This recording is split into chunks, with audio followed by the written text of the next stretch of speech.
Fanto dauruk basamro dauk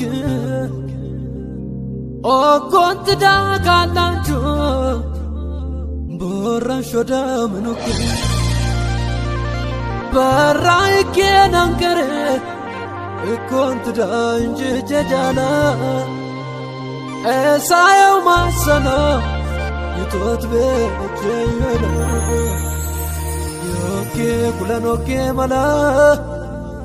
ki maganu jumbo ke mala Yoke kulano ke mala o Jesus jumbo ke mala